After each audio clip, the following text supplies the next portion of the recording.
എനിക്കും ഏറെ പ്രിയപ്പെട്ട സഹോദരന്മാരെ, ഇന്നേ ദിവസം നിങ്ങളോട് പറയുവാനായിട്ട് ഞാൻ ആഗ്രഹിക്കുന്നത് കുമ്പസാരം എന്ന വിഷയത്തെക്കുറിച്ചാണ്. എന്തുകൊണ്ടാണ് കുമ്പസാരം എന്ന വിഷയം തിരഞ്ഞെടുത്തത് എന്ന് ചോദിച്ചാൽ, വിശുദ്ധ കുർബാന കഴിഞ്ഞാൽ നമ്മൾ ഏറ്റവും അധികം സ്വീകരിക്കുന്ന കൂദാശ വിശുദ്ധ കുമ്പസാരമാണ്. ഏറ്റവും കുറഞ്ഞത് ഒരു വർഷത്തിൽ 2-3 പ്രാവശ്യമെങ്കിലും നമ്മൾ കുമ്പസാരിക്കും. ക്രിസ്മസിന്, ഈസ്റ്ററിന്, വാർഷിക ധ്യാനത്തിന്, അതല്ലെങ്കിൽ വിവാഹ വാർഷികത്തിന്, ജന്മദിനത്തിന്, അങ്ങനെയൊക്കെ നമ്മൾ കുമ്പസാരിക്കാറുണ്ട്. അങ്ങനെ ഏറ്റവും അധികം സ്വീകരിക്കുന്ന കൂദാശയാണ് കുമ്പസാരമെങ്കിലും അതിൻ്റെ ഫലം പൂർണ്ണമായിട്ട് എടുക്കാനായിട്ട് നമുക്ക് പലപ്പോഴും സാധിച്ചിട്ടില്ല. അതിൻ്റെ കാരണം ആദ്യ കുർബാന സ്വീകരണത്തിന് നമ്മളെ ഒരുക്കിയ അവസരത്തിൽ എങ്ങനെ കുമ്പസാരിക്കണം, എന്തൊക്കെയാണ് കുമ്പസാരത്തിൽ ശ്രദ്ധിക്കേണ്ട കാര്യങ്ങളെന്നൊക്കെ അന്ന് സിസ്റ്ററോ അതല്ലെങ്കിൽ ബന്ധപ്പെട്ട അധ്യാപകരോ നമ്മളെ പഠിപ്പിച്ചിട്ടുണ്ട്. പിന്നീട് അതേക്കുറിച്ചൊന്നും തന്നെ നമ്മൾ ശ്രദ്ധിക്കാതെ ഈ കുമ്പസാരം എന്ന കൂദാശ ഇങ്ങനെ നമ്മൾ പരികർമ്മം ചെയ്ത് പോരുക ചെയ്തത്. അതിൻ്റെ ഇടയ്ക്ക് അന്ന് നമ്മൾ പഠിച്ച പല കാര്യങ്ങളും ഒക്കെ വിട്ടുപോയി. എൻ്റെ അനുഭവത്തിൽ തന്നെ പറയുകയാണെങ്കിൽ, കുമ്പസാരത്തിനുള്ള ജപം പോലും അറിയാതെ വന്ന് കുമ്പസാരിക്കുന്നവരെ ഞാൻ കണ്ടിട്ടുണ്ട്. അപ്പോൾ ഇങ്ങനെയുള്ള സാഹചര്യം നിലനിൽക്കുന്നത് കൊണ്ട് കുമ്പസാരത്തെക്കുറിച്ച് അല്പം പറയാം. അതിൻ്റെ ഫലം പൂർണ്ണമായിട്ട് എടുക്കാനായിട്ട് നമുക്ക് സാധിക്കണമെങ്കിൽ നമ്മൾ ശ്രദ്ധിക്കേണ്ട കാര്യങ്ങൾ എന്തൊക്കെയാണെന്ന് നിങ്ങളെ ഒന്ന് ഓർമ്മപ്പെടുത്തുക എന്നുള്ളതാണ് എൻ്റെ ഉദ്ദേശം. കുമ്പസാരമെന്ന കൂദാശയുടെ ദൈവശാസ്ത്ര വശത്തേക്ക് കടക്കുന്നതിനേക്കാൾ ഉപരിയായി കുമ്പസാരമെന്ന കൂദാശയുടെ പ്രായോഗിക വശത്തെക്കുറിച്ച് കൂടുതൽ ചിന്തിക്കുവാനാണ് ഞാൻ ആഗ്രഹിക്കുന്നത്. കുമ്പസാരമെന്ന കൂദാശയുടെ ചരിത്രത്തിലേക്ക് കടക്കുമ്പോൾ നമുക്കറിയാം, ഒത്തിരി പരിവർത്തനത്തിന് വിധേയമായിട്ടുള്ള ഒരു കൂദാശയാണ് കുമ്പസാരം. സഭയുടെ ആരംഭകാലത്ത് പരസ്യ കുമ്പസാരമായിരുന്നു നിലവിലിരുന്നത് എന്ന് നമ്മളൊക്കെ പഠിച്ചിട്ടുണ്ട്. പരസ്യ കുമ്പസാരം നടത്തിക്കൊണ്ടിരുന്നപ്പോൾ നമ്മൾ ശ്രദ്ധിക്കാതെ പോയൊരു കാര്യം, ഒരാൾക്കൂട്ടത്തിൻ്റെ മുൻപിലെ കുമ്പസാരം പാപം ഏറ്റുപറയുക എന്നുള്ളതിനേക്കാൾ ഉപരിയായിട്ട് ആ ജനസമൂഹത്തിൻ്റെ മധ്യത്തിൽ സഭയുടെ പ്രതിനിധിയായിട്ട് ഒരു മെത്രാനോ ഒരു അച്ഛനോ ഉണ്ടായിരിക്കണമെന്നുള്ള നിർബന്ധമുണ്ടായിരുന്നു. അത് മനസ്സിലാക്കാതെയാണ് പലരും കുമ്പസാരത്തെ വിമർശിക്കുമ്പോൾ ഇത് ഒരു പരസ്യ കുമ്പസാരം ഏറ്റുപറച്ചിലായിരുന്നില്ലേ, പിന്നെ എന്തിനാ ഇതിപ്പോൾ രഹസ്യമാക്കിയത് എന്നൊക്കെ ചോദിക്കുന്നത്. അതോടൊപ്പം തന്നെ അന്നത്തെ കാലത്ത്, ആദ്യകാലത്ത് കുമ്പസാരത്തിന് വലിയ പ്രായശ്ചിത്തമായിരുന്നു കൊടുത്തിരുന്നത്. അതുകൊണ്ട് തന്നെ ആദ്യകാലത്ത് കുമ്പസാരം അറിയപ്പെട്ടിരുന്നത് പ്രായശ്ചിത്തത്തിൻ്റെ കൂദാശ എന്നുള്ളതാണ്. തന്നെയുമല്ല, മാരകമായിട്ടുള്ള പാപങ്ങൾക്കൊക്കെ ജീവിതത്തിൽ ഒരിക്കൽ മാത്രമേ പാപമോചനം നൽകിയിരുന്നുള്ളൂ. അതുകൊണ്ട് വ്യക്തികൾ ജീവിതത്തിൻ്റെ അവസാനം വരെ എന്ന് പറഞ്ഞാൽ മരണാസന്നരായി മരിക്കാറാകുമ്പോൾ മാത്രമേ കുമ്പസാരിച്ചിരുന്നുള്ളൂ. കാരണം പിന്നീട് ഒരവസരം അവർക്ക് ഉണ്ടായിരുന്നില്ല. ഈ രീതിക്ക് 5-ാം നൂറ്റാണ്ടോടുകൂടി മാറ്റം വന്നു. AD 461 രഹസ്യ കുമ്പസാരം പല സന്യാസ ഭവനങ്ങളിലും ആരംഭിച്ചു. അതിന് മാർപ്പാപ്പ പിന്നീട് അംഗീകാരം കൊടുത്ത് അത് സാർവത്രികമായ രീതി ആക്കി മാറ്റി. അപ്പോഴാണ് ഈ പ്രായശ്ചിത്തത്തിൻ്റെ കൂദാശ എന്നുള്ള പേര് മാറിയിട്ട് ഏറ്റുപറച്ചിലിന് പ്രാധാന്യം കൊടുക്കുന്നത് വന്നപ്പോൾ ഇത് കുമ്പസാരമെന്ന് അറിയപ്പെടാൻ തുടങ്ങിയത്. അതോടൊപ്പം തന്നെ കുമ്പസാരത്തിൻ്റെ അവസരത്തിൽ കഠിനമായ പ്രായശ്ചിത്തം കൊടുക്കുന്ന രീതി മാറി സുഹൃതങ്ങൾ അഭ്യസിക്കുന്ന രീതി വന്നു. പിന്നീട് 2-ാം വത്തിക്കാൻ സുനദോസിൻ്റെ അവസരത്തിൽ ഈ ഏറ്റുപറച്ചിലിന് പ്രാധാന്യം കുറഞ്ഞിട്ട് സഭയോടും സമൂഹത്തോടും ദൈവത്തോടുമുള്ള അനുരഞ്ജനത്തിന് പ്രാധാന്യം കൊടുക്കുന്നൊരു കൂദാശയായിട്ട് ഇത് മാറി. അന്നു മുതലാണ് ഈ കുമ്പസാരത്തിന് അനുരഞ്ജന കൂദാശ എന്നുള്ള പേര് വന്നത്. തന്നെയുമല്ല, ഈ ഐക്യത്തിന് പ്രാധാന്യം വന്നപ്പോൾ എപ്പോഴും നമുക്ക് ദൈവത്തോടോ സമൂഹത്തോടോ അതല്ലെങ്കിൽ പ്രകൃതിയോട് തന്നെയോ ഉള്ള അനുരഞ്ജനം സാധിക്കേണ്ടതുണ്ട് എന്ന് തോന്നുമ്പോഴൊക്കെ കുമ്പസാരിക്കാനുള്ള അവസരവും വന്നു. അങ്ങനെ അടുക്കൽ അല്ലെങ്കിൽ എന്ന് വേണമെങ്കിലും കുമ്പസാരിക്കാമെന്നുള്ള അവസ്ഥ വന്നു. ആധുനിക കാലത്തിലേക്ക് നമ്മൾ തിരിഞ്ഞു നോക്കുമ്പോൾ കുമ്പസാരത്തെ ചോദ്യം ചെയ്യുന്ന പല സംഭവങ്ങളും ഉണ്ടായിട്ടുണ്ട്. പലരും ചോദിക്കുന്ന ഒരു പ്രധാന ചോദ്യം, എന്തിനാണ് ഈ കുമ്പസാരത്തിൽ അച്ഛനോട് പാപമേറ്റു പറയുന്നത്? ദൈവത്തോട് നേരിട്ട് പാപമേറ്റു പറഞ്ഞാൽ പോരെ? ദൈവമല്ലേ പാപം ക്ഷമിക്കുന്നത്, പിന്നെ ഇതിന് അച്ഛനോട് പറയുന്നത് എന്ന് അവരുന്നയിക്കുന്ന മറ്റൊരു വാദം ഇതുതന്നെയായിരുന്നു. ആദിമസഭയിൽ അങ്ങനെ സമൂഹത്തിൽ ദൈവത്തോട് നേരിട്ട് ഏറ്റുപറയുന്ന രീതിയല്ലായിരുന്നോ, അച്ഛനോടല്ലല്ലോ പറഞ്ഞിരുന്നത് എന്നാണ്. പക്ഷേ ദൈവത്തോട് നേരിട്ട് പാപം ഏറ്റുപറയുവാനായിട്ട് പാപമോചനം നേടാനായിട്ട് ഒരു പാപിക്ക് സാധിക്കാത്തതിൻ്റെ കാരണം പാപത്തിൻ്റെ ഫലം എന്താണെന്നുള്ള അറിവ് നമുക്കുണ്ടെങ്കിലേ മനസ്സിലാവുകയുള്ളൂ. പാപത്തിന് നമുക്കറിയാം 4 തരത്തിലുള്ള ഫലങ്ങളുണ്ട്. അതിൻ്റെ ഒന്നാമത്തെ ഫലം എന്ന് പറയുന്നത് പാപം ചെയ്യുന്നത് വഴിയായിട്ട് നമ്മൾ പിശാചിൻ്റെ അടിമയായിട്ട് തീർന്നു എന്നുള്ളതാണ്. പിശാചിൻ്റെ അടിമയായിട്ട് തീർന്ന ഒരു വ്യക്തിക്ക് നേരിട്ട് ദൈവത്തെ ആശ്രയിച്ച് പാപമോചനം പ്രാപിക്കാനായിട്ട് സാധിക്കില്ല. കാരണം പാപത്തിന് അടിമയായി അതുവഴി പിശാചിന് അടിമയായിട്ട് തീരുമ്പോൾ ആ വ്യക്തിക്ക് പാപമോചനം കിട്ടാനായിട്ടുള്ള ഏകമാർഗം ദൈവത്തിൻ്റെ പുത്രനായ യേശുവിലൂടെ മാത്രമേ സാധിക്കുകയുള്ളൂ എന്നുള്ളതാണ്. യേശുവിൻ്റെ ഭൗതിക ശരീരമായ സഭയുടെ പ്രതിനിധിയായിട്ടുള്ള വൈദികനിലൂടെ മാത്രമേ ഈ പാപമോചനം ഈ പാപിക്ക് നേടാൻ സാധിക്കുകയുള്ളൂ എന്നുള്ളതിൻ്റെ കാരണം പാപം മനുഷ്യനെ പിശാചിൻ്റെ അടിമയാക്കുന്നു എന്നുള്ളതാണ്. വിശുദ്ധ ഗ്രന്ഥത്തിലേക്ക് കടക്കുമ്പോൾ നമ്മളറിയാം, ആദ്യ പാപം ചെയ്ത മാതാപിതാക്കൾക്കുണ്ടായ ആദ്യത്തെ അനുഭവം തങ്ങൾ നഗ്നരായിരുന്നു എന്നുള്ള ഒരു ബോധ്യമാണ്. വിശുദ്ധ ഗ്രന്ഥത്തിൻ്റെ പശ്ചാത്തലത്തിൽ നഗ്നത എന്ന് പറയുന്നത് അടിമത്തത്തെയാണ് സൂചിപ്പിക്കുക. അപ്പോൾ പാപം ചെയ്തപ്പോൾ അവർ പിശാചിൻ്റെ അടിമയായിട്ട് തീർന്നു. ഇന്ന് നമ്മളും പാപം ചെയ്യുമ്പോൾ സംഭവിക്കുന്നത് ഇതുതന്നെയാണ്. അപ്പോൾ പാപിക്ക് നേരിട്ട് ദൈവത്തിൽ നിന്നും പാപമോചനം നേരിടുവാനായിട്ട് സാധിക്കുകയില്ല. ഈശോയുടെ ഭൗതിക ശരീരമായ സഭയുടെ പ്രതിനിധിയായിട്ടുള്ള വൈദികനിലൂടെ മാത്രമേ സാധിക്കുകയുള്ളൂ. അതുകൊണ്ടാണ് വൈദികനോട് പാപമേറ്റു പറഞ്ഞ് ദൈവത്തോട് നമ്മൾ രമ്യപ്പെടുന്നത്. രണ്ടാമത് ചോദിക്കാറുള്ള ഒരു പ്രധാന ആരോപണം എന്ന് പറയുന്നത്, ഈ കുമ്പസാരിച്ച പാപം തന്നെയല്ലേ പിന്നെയും നമ്മൾ ചെയ്യുന്നത്, അങ്ങനെയാണെങ്കിൽ പിന്നെ എന്തിനാ കുമ്പസാരിക്കുന്നത് എന്നുള്ളതാണ്. അതിൻ്റെ കൃത്യമായിട്ടുള്ള മറുപടി നമ്മുടെ പഠനം മുന്നോട്ട് പോകുമ്പോൾ കുമ്പസാരത്തിൽ നമ്മൾ ശ്രദ്ധിക്കേണ്ട കാര്യങ്ങളെക്കുറിച്ച് പറയുമ്പോൾ ഞാൻ പറയുന്നതാണ്. ആദ്യമേ എല്ലാത്തിൻ്റെയും കൂടെ മറുപടി പറഞ്ഞു പോയാൽ നമുക്ക് കാര്യങ്ങൾ മനസ്സിലാക്കാനായിട്ട് വിഷമമാകും. കുമ്പസാരം ഒരു അനുഭവമായിട്ട് തീരണമെങ്കിൽ എന്ത് ചെയ്യണമെന്ന് നമ്മൾ ആദ്യ കുർബാനയുടെ അവസരത്തിൽ പഠിച്ചതാണ്. നമ്മളതിന് പറയുന്ന പേരാണ് നല്ല കുമ്പസാരത്തിന് വേണ്ട കാര്യങ്ങൾ 5 എന്ന്. അത് ആരോട് ചോദിച്ചാലും പറഞ്ഞു തരും 5 കാര്യങ്ങൾ ഏതൊക്കെയാണെന്ന്. 1, പാപങ്ങളെല്ലാം ക്രമമായി ഓർക്കണം. 2, പാപത്തെക്കുറിച്ച് അനുതപിക്കണം. 3, മേലിൽ പാപം ചെയ്യുകയില്ല എന്ന് പ്രതിജ്ഞ ചെയ്യണം. 4, ചെയ്തു പോയ മാരക പാപങ്ങളെങ്കിലും വൈദികനെ അറിയിക്കണം. 5, വൈദികൻ കൽപ്പിക്കുന്ന പ്രായശ്ചിത്തം നിറവേറ്റണം. ഇത് നമുക്കെല്ലാവർക്കും അറിവുള്ള കാര്യമാണ്. കാരണം അത് ആദ്യ കുർബാന സ്വീകരണത്തിന് ഒരുക്കിയ അവസരത്തിൽ ആവർത്തിച്ച് പഠിപ്പിച്ച വ്യക്തികൾ പറഞ്ഞു തന്നിട്ടുണ്ട്. വികാരിച്ചന്മാർ കുട്ടികളെ പരീക്ഷിക്കുന്ന അവസരത്തിൽ അത് ചോദിച്ചിട്ടുണ്ട്. അതുകൊണ്ട് നല്ല പരിചയമാണ്. ഈ ഓരോ നല്ല കാര്യങ്ങളെക്കുറിച്ചും നമ്മൾ ചിന്തിക്കുമ്പോൾ ഓരോന്നും നമ്മൾ എടുത്ത് മനസ്സിലാക്കണം.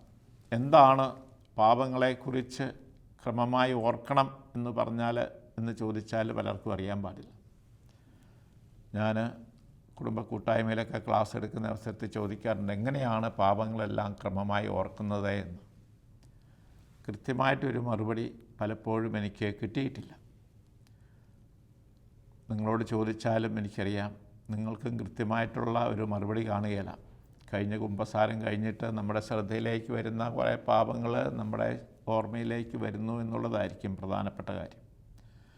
അതിനേക്കാൾ ഉപരിയായി നമ്മൾ കാര്യങ്ങൾ മനസ്സിലാക്കുമ്പോൾ ശ്രദ്ധിക്കേണ്ടത്, പാപങ്ങൾ ക്രമമായി ഓർക്കുക എന്ന് പറഞ്ഞാൽ നമ്മുടെ ഒരു ആത്മശോധനയാണ്.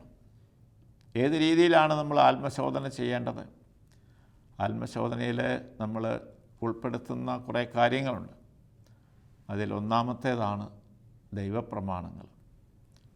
ദൈവപ്രമാണങ്ങൾ 10 ഉണ്ടെന്ന് നമുക്കറിയാം. ഈ 10 ദൈവപ്രമാണങ്ങൾ ഓരോന്നായിട്ടെടുത്ത് നമ്മൾ ആത്മശോധന ചെയ്യണം. ഒന്നാമത്തെ പ്രമാണമെടുത്ത്, എൻ്റെ ദൈവമായ കർത്താവ് ഞാനാണ്, ഞാനല്ലാതെ മറ്റൊരു ദൈവം നിനക്കുണ്ടാകരുത്. 2, ദൈവത്തിൻ്റെ തിരുനാമം വൃഥാ പ്രയോഗിക്കരുത്. 3, കർത്താവിൻ്റെ ദിവസം പരിശുദ്ധമായി ആചരിക്കണം. ഇങ്ങനെയുള്ളത്. അങ്ങനെ ഓരോ പ്രമാണവും എടുത്ത് നമ്മൾ ആത്മശോധന ചെയ്യുമ്പോൾ നമുക്ക് എവിടെയാണ് വീഴ്ച പറ്റിയത് എന്ന് മനസ്സിലാക്കുവാനായിട്ട് സാധിക്കും. പ്രമാണങ്ങളെക്കുറിച്ച് വിശദമായിട്ടിപ്പോൾ ഞാൻ പറയുന്നില്ല. ഏതായാലും ഈ 10 പ്രമാണങ്ങൾ നമുക്ക് എല്ലാവർക്കും അറിയാവുന്ന കാര്യങ്ങളാണ്. അപ്പോൾ ഈ 10 പ്രമാണങ്ങളെടുത്ത് ആത്മശോധന ചെയ്യുക. അതിനുശേഷം രണ്ടാമത് നമ്മൾ ആത്മശോധനയ്ക്ക് വിഷയമാക്കേണ്ടത് തിരുസഭയുടെ കൽപ്പനകളാണ്. അത് 5 എണ്ണമാണ് തിരുസഭയുടെ കൽപ്പനകൾ. മൂന്നാമത് നമ്മൾ ആത്മശോധനയ്ക്ക് വിഷയമാക്കുന്നത് മൂലപാപങ്ങളാണ്. മൂലപാപങ്ങൾ നമുക്കറിയാവുന്ന കാര്യങ്ങൾ തന്നെയാണ്. അതിൻ്റെയൊക്കെ പുറമെ പിന്നെ നമ്മൾ ആത്മശോധനയ്ക്ക് ഉപയോഗിക്കേണ്ട ഒന്നാണ് ദൈവദോഷം. ഇതിനെക്കുറിച്ച് വളരെ ചുരുക്കി പറഞ്ഞ തിരുസഭയുടെ കൽപ്പനകൾ 5 എണ്ണം നമുക്ക് അറിയാവുന്ന കാര്യമാണ്. ഞായറാഴ്ചകളിലും കടമുള്ള ദിവസങ്ങളിലും മുഴുവൻ കുർബാനയിൽ പങ്കെടുക്കണം. ആണ്ടിലൊരിക്കൽ കുമ്പസാരിക്കണം. പെസഹാക്കാലത്ത് വിവാഹാഘോഷങ്ങൾ മുടക്കണം. അത്തരം കാര്യങ്ങളാണ് നമ്മൾ ഈ 5 കാര്യങ്ങളിൽ പറയുന്നത്. അതിൽ ഒരു കാര്യം എനിക്ക് നിങ്ങളോട് സൂചിപ്പിക്കാനുള്ള ഒരു കാര്യം, ആണ്ടിലൊരിക്കലെങ്കിലും കുമ്പസാരിക്കുകയും പെസഹാക്കാലത്ത് യോഗ്യതയോടെ കുർബാന സ്വീകരിക്കുകയും ചെയ്യണമെന്നുള്ള കൽപ്പനയെക്കുറിച്ച്. എന്തുകൊണ്ട് അത് എടുത്തു പറയുന്നു എന്ന് ചോദിച്ചാൽ, കുമ്പസാരക്കൂട്ടിലിരിക്കുമ്പോൾ ചിലരൊക്കെ വന്ന് കഴിഞ്ഞ ക്രിസ്മസിന് കുമ്പസാരിച്ചതാണെന്ന് പറഞ്ഞിട്ട് തുടങ്ങും. ചിലരങ്ങനെയാണ് കാലം പറയുന്നത്. അപ്പോൾ കഴിഞ്ഞ ക്രിസ്മസിനെ കുമ്പസാരിച്ചു, പിന്നെ കുമ്പസാരിക്കുന്നത് ഈ ക്രിസ്മസിനാണ്. അപ്പോൾ അവരുടെ കണക്കനുസരിച്ച് ആണ്ട് കുമ്പസാരത്തിന് മുടക്കില്ല. കാരണം ഒരാണ്ടാകുന്നേ ഉള്ളൂ കഴിഞ്ഞ ക്രിസ്മസും ഈ ക്രിസ്മസും തമ്മിൽ. പക്ഷേ ഈ രണ്ടാമത്തെ കൽപ്പനയിൽ മറ്റൊരു ക്ലോസ് കൂടെയുണ്ട്. പെസഹ കാലത്ത് യോഗ്യതയോടുകൂടെ വിശുദ്ധ കുർബാന സ്വീകരിക്കണം എന്ന്. പെസഹ കാലം എന്ന് പറയുന്നത് നമുക്കറിയാം, വലിയ നോമ്പിൻ്റെ ആരംഭം മുതൽ പരിശുദ്ധ ത്രിത്വത്തിൻ്റെ തിരുനാളിൻ്റെ തലേ ദിവസം വരെയുള്ള കാലത്തെയാണ് പെസഹ കാലം എന്ന് പറയുന്നത്. അപ്പോൾ ക്രിസ്മസിന് കുമ്പസാരിച്ച വ്യക്തിയെ സംബന്ധിച്ചിടത്തോളം പിന്നത്തെ ക്രിസ്മസിന് കുമ്പസാരിച്ചാൽ ഈ പെസഹ കാലത്ത് യോഗ്യതയോടുകൂടെ വിശുദ്ധ കുർബാന സ്വീകരിക്കുക എന്നുള്ള കൽപ്പനയുടെ പൂർത്തീകരണം നടക്കുകയാണ്. ഞാനിത് പറഞ്ഞത് പലർക്കും ഇതിനെക്കുറിച്ച് അറിവില്ല, അല്ലെ മനസ്സിലാക്കിയിട്ടില്ല എന്നുള്ളത് കൊണ്ടാണ്. അതോടൊപ്പം തന്നെ ചില പ്രമാണങ്ങളോ അല്ലെങ്കിൽ കൽപ്പനകളോ അല്ലെങ്കിൽ മൂലപാപങ്ങളെക്കുറിച്ച് പഠിക്കുമ്പോഴും അതിൻ്റെ ശരിയായിട്ടുള്ള അർത്ഥം മനസ്സിലാക്കാത്ത വ്യക്തികളെയും ഞാൻ കണ്ടിട്ടുണ്ട്. ഉദാഹരണം പറയുകയാണെങ്കിൽ, മൂലപാപങ്ങളിൽ മൂന്നാമത്തേതാണ് മോഹം. ഈ മോഹപാപം എന്താണെന്ന് അറിയത്തില്ലാത്ത ഒരുപാട് പേരെ കുമ്പസാരക്കൂട്ടിൽ ഞാൻ കണ്ടെത്തിയിട്ടുണ്ട്. പലരുടെയും വിചാരം ഇതൊരു ആഗ്രഹമാണെന്നുള്ളത്. മോഹം എന്ന് പറയുന്ന മൂലപാപം ഒരാഗ്രഹമല്ല. അതിന് ഇംഗ്ലീഷിൽ പറയുന്ന പേര് മനസ്സിലാക്കുകയാണെങ്കിൽ നമുക്ക് എളുപ്പം പിടുത്തം കിട്ടും. അത് ലസ്റ്റ് എന്നാണ്. വിഷയാസക്തിയാണ് അവിടെ ഉദ്ദേശിക്കുക. ചില പിള്ളേരൊക്കെ കുമ്പസാരിക്കാൻ വന്നിട്ട് ഇത് പറയുമ്പോൾ എനിക്ക് മനസ്സിലായിട്ടുണ്ട്, അവർക്കിത് മനസ്സിലാക്കാതെ ചില സാധനങ്ങളോട് തോന്നിയ മോഹമായിട്ടൊക്കെ വന്ന് പറയുന്ന അനുഭവമുണ്ട്. അതുകൊണ്ടാണ് ഞാനിത് പ്രത്യേകം എടുത്തു പറഞ്ഞത്. മുതിർന്നവർക്കും ഇത്തരത്തിലുള്ള ചിന്ത ഒരു പക്ഷേ ഉണ്ടാകാം. അതുകൊണ്ടാണ് ഞാനിത് പ്രത്യേകമായിട്ട് നിങ്ങളോട് സൂചിപ്പിക്കാൻ കാരണം. പിന്നീട് ഞാൻ പറഞ്ഞു, നമുക്ക് അറിവില്ലാത്ത അല്ലെങ്കിൽ വിശദമായിട്ട് മനസ്സിലാക്കാത്ത ഒരു പാപമാണ് ഈ ദൈവദോഷം എന്ന് പറയുന്നത്. നിങ്ങളോട് ചോദിച്ചാൽ എത്ര പേർക്കത് കൃത്യമായിട്ട് അറിയാമെന്ന് എനിക്കറിഞ്ഞുകൂടാ. ദൈവദോഷം എന്ന് പറയുന്നത് ദൈവത്തിനായി പ്രതിഷ്ഠിക്കപ്പെട്ട വ്യക്തികളെയോ സ്ഥലങ്ങളെയോ വസ്തുക്കളെയോ കയ്യേറ്റം ചെയ്യുകയോ ദുരുപയോഗം ചെയ്യുകയോ ചെയ്യുന്നതാണ് ദൈവദോഷം എന്ന് പറയുന്നത്. അതുകൊണ്ടാണ് വൈദികരെയും സമർപ്പിതരെയൊക്കെ ആക്രമിക്കാനും അവർക്കെതിരെ പ്രവർത്തിക്കുകയൊക്കെ ചെയ്യുന്നത് ഒരു പാപമാണെന്ന് പറയാൻ കാരണം. വ്യക്തികളെ നമുക്ക് പെട്ടെന്ന് മനസ്സിലാകും, പക്ഷേ സ്ഥലങ്ങൾ ഏതാണെന്ന് ചോദിച്ചാൽ പലർക്കും അറിയാൻ പാടില്ലാത്തൊരു അനുഭവം എനിക്കുണ്ടായിട്ടുണ്ട്. വിശുദ്ധ സ്ഥലം ഏതാണെന്ന് ചോദിച്ചാൽ എല്ലാവരും പള്ളിയാണെന്ന് പറയും. പിന്നെ വിശുദ്ധ സ്ഥലം ഏതാണെന്ന് ചോദിച്ചാൽ പലർക്കും പിന്നെ അവിടെ അവർക്കൊന്നും പറയാതെ നിൽക്കും. നമ്മൾ മനസ്സിലാക്കേണ്ട ഒരു കാര്യമാണ്, വിശുദ്ധ സ്ഥലം എന്ന് പറയുമ്പോൾ പള്ളി മാത്രമല്ല, രണ്ടാമത്തെ വിശുദ്ധ സ്ഥലം എന്ന് പറയുന്നത് സിമിത്തേരി. പലർക്കും സിമിത്തേരിക്കൊക്കെ കടന്നു പോകാനായിട്ട് ഭയമുണ്ടായിരുന്നൊരു കാലമുണ്ടായിരുന്നു. കാരണം ആരും ശ്രദ്ധിക്കാതെ കിടക്കുന്ന ഒരു സ്ഥലമായിരുന്നു. ഇപ്പോൾ അതൊക്കെ മാറി. ഇപ്പോൾ എല്ലാ സിമിത്തേരികളും നമ്മൾ കല്ലറയൊക്കെ ഉണ്ടാക്കി അല്ലെങ്കിൽ എല്ലാം വൃത്തിയാക്കി വളരെ ഭംഗിയായിട്ട് സൂക്ഷിക്കുമ്പോൾ ആ പേടി പോയി സിമിത്തേരി വിശുദ്ധമാണെന്നൊക്കെ തോന്നാനും തുടങ്ങിയിട്ടുണ്ട്.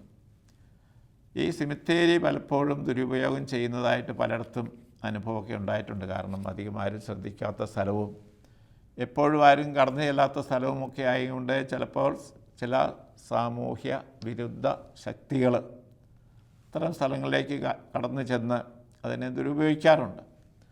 അത് ഗൗരവമായിട്ടുള്ളൊരു പാപം. പലരും അത് അറിഞ്ഞിട്ടൊന്നുമല്ല ചെയ്യുന്നത്. അപ്പോൾ ഇതേപോലെയുള്ള ഒരു ആത്മശോധനയാണ് നമ്മൾ ക്രമമായി ഓർക്കുക എന്ന് പറയുന്ന ഒന്നാമത്തെ നല്ല കാര്യത്തിൽ പറയും. നല്ല കുമ്പസാരത്തിന് വേണ്ട 5 കാര്യങ്ങൾ. ആദ്യത്തേത് ഇതാണ്, ക്രമമായി ഓർക്കുക. ദൈവപ്രമാണങ്ങൾ 10 എടുത്ത് ആത്മശോധന ചെയ്യുക. ഓരോന്നും എടുത്ത് ആത്മശോധന ചെയ്യണം.